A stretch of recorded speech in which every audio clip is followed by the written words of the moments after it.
What is up, everybody? Type Zero Tech here, and I hope everyone out there is staying happy, healthy, and safe.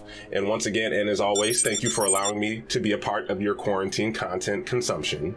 Today, I'll be giving you my first impressions of the Zhiyun Smooth X. First and foremost, this video is not sponsored. This was bought by me, and at $60, Zhiyun's newest gimbal definitely commanded my attention. If there's one thing I've noticed while going down the YouTube rabbit hole of mobile video production or vlogging gear, it's that portability and versatility is king. So now the question remains, is X gonna give it to you? Let's find out. They likely to run their mouth, but when they see you face to face, they quick with the shape shift. Up through the night, work the grave shift, batted from the cradle to the grave. Big mad, how they face tense, look both ways for you catch fade. I'm a nice guy on the inside, still I'm not somebody to be played with. Keep it all the way 1,000. I don't remember how the ground feels. I left the city, I've been browsing.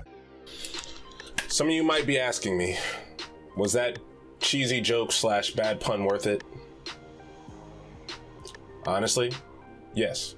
I would do that all over again.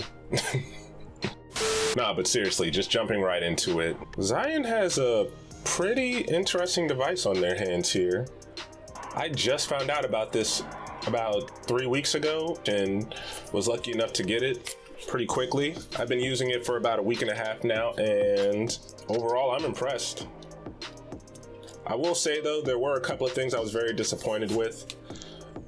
One thing was that you have to register it in order to even activate and use the gimbal for the first time, and doing so means you have to download the brand new ZY Cami app, which I'm not sure why they just didn't go with ZY Play, to be honest with you. I would have preferred that, because at least then I would have had the guarantee of remote control functionality, which is another reason I was disappointed with it, because it did not have that. But that disappointment is a lot more understandable. I could see if they didn't want that to step on the toes of their more expensive gimbals.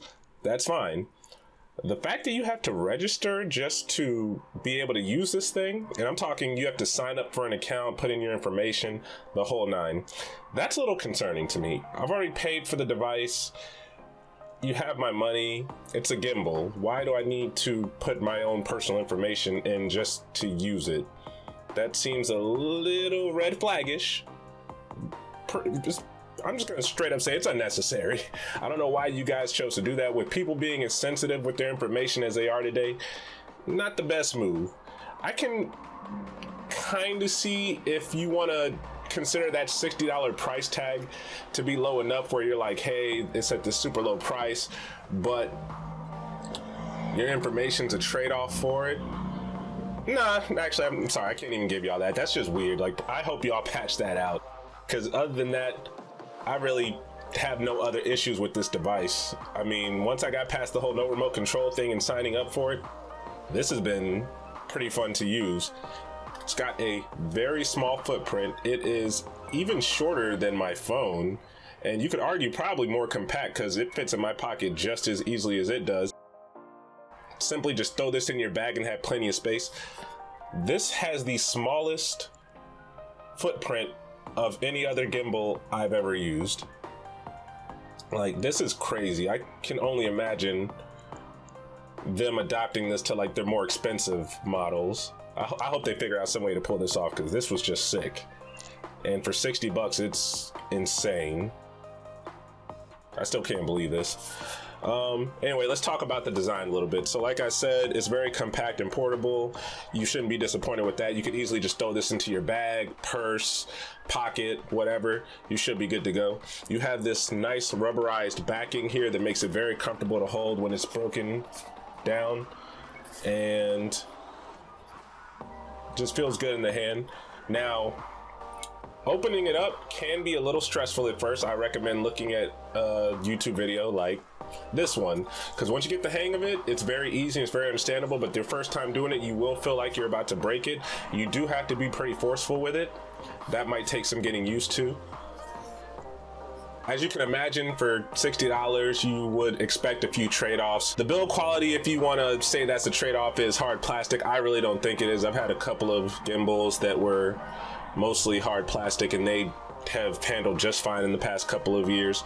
This one, given its price point and what the material's made out of, it feels pretty sturdy, to be honest with you. I have no problem like dropping this and being comfortable that it'll probably be just fine working afterwards. So, a category I'm pretty excited about. Let's talk usability, because this is one versatile little sucker. This thing, which I hated at first, because now I have to just deal with the fact that I have a selfie stick. I gotta admit it. There's no getting around it. This is a selfie stick. This is a selfie stick gimbal. Whatever. Either way, I have one.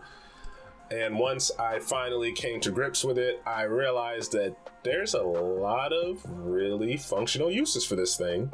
Because this does not have that third axis, I can do something I've always wanted to with my gimbals, and that's take overhead shots.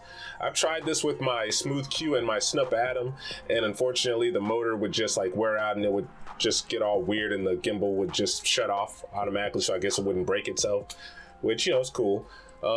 This one, I was actually able to have a nice little setup with it. I didn't think to try the tilt function to see if I could maybe get like a cool angled shot. I might try that in the full review. Actually, you know, I'm definitely going to try that because that would actually be a pretty cool overhead shot. I could think of a couple of things I could do with that. But yeah, no, you can really get creative with this thing. I enjoy the fact that I now have an adjustable tripod. One thing I didn't really enjoy about my older gimbals was that once you set them down to try to do a self-recording or talking head segment, they're kind of looking up at you, at least in my case, because I'm kind of a tall dude. With this one, I don't have that issue. I can just extend it as needed and I'm good to go. I can look like I'm talking face to face with you guys. So I really enjoyed that part. So now for the main reason you guys are probably here, I set up a few tests with the gimbal so you guys can see the quality of the stabilization. So let's check it out. So for this first test, I decided to use both my Zenfone 6 and my LG G8. These are my two main shooters for this channel at 4K 60 FPS with the stock camera app. As you can see, the stock camera on each device combined with the gimbal is good enough to give you a very stable image. It always just surprises me how good the Zenfone 6's image stabilization is. That's not even with optical, that's just electronic. So that's amazing to me. And the LG G8 is just as good, if not better, with both its combined optical image and electronic image stabilization. So if you plan on using the stock camera app for most of your shooting, this is a very solid choice.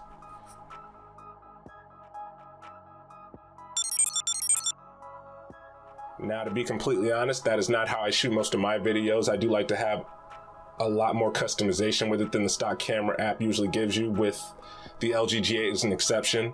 So usually my workflow will be Filmic Pro. The only downside is usually you don't get 4K, or at least in my experience, you don't get the full 4K 60 FPS, so I had to bump this down to 4K 30. Also, another limitation is it does not have video stabilization support a lot of the times on it, as you can see with the Zenfone 6 and the LG G8, so you are getting more of a bumpy image. If you have a video editing software that supports video stabilization, you can just throw it in there and probably make up for it, but that is something to think about if you plan on using it for more advanced workflows.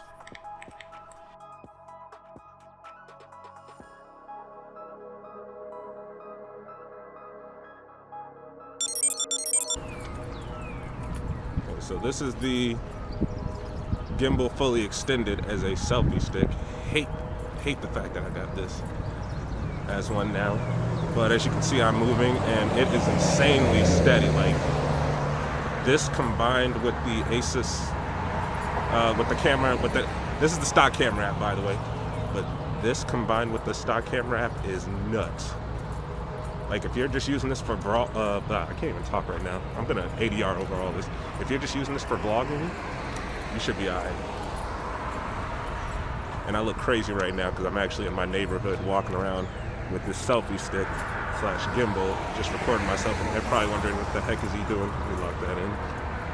But yeah, as you guys can see, it's really steady, and I ain't gonna lie, I'm impressed. I don't think I have it in pan follow mode. I can't even lie.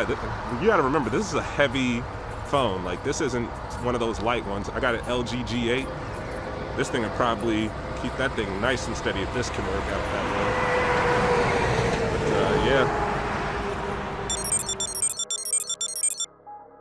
Now, just to show you that there are some drawbacks to not having that third axis, I decided to pair the Smooth X against my Snuppa Atom gimbal, and as you can see in Filmic Pro, the results are pretty stark. It's very noticeable. The Snuppa Atom's just killing it. Again, there's no video stabilization happening electronically, so this is all just the gimbal itself. So with the Smooth X, for that $60 price point, you are sacrificing that third axis, which does wonders to help your overall video if that's all you're relying on. Again, this is just for a very specific, probably more advanced workflow. If you're using your stock camera app, you should be just fine, and this is something you don't even have to really worry about. But I thought it was worth noting.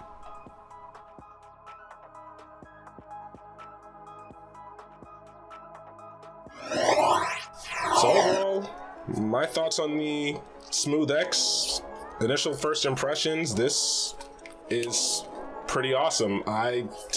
For 60 bucks, I think you're really getting your money's worth. If you can get over the fact that you have to register it in order to activate it and use it, then I think it's definitely worth it. I really hope they patch that in the future, because I think that's really going to be the only thing holding this thing back.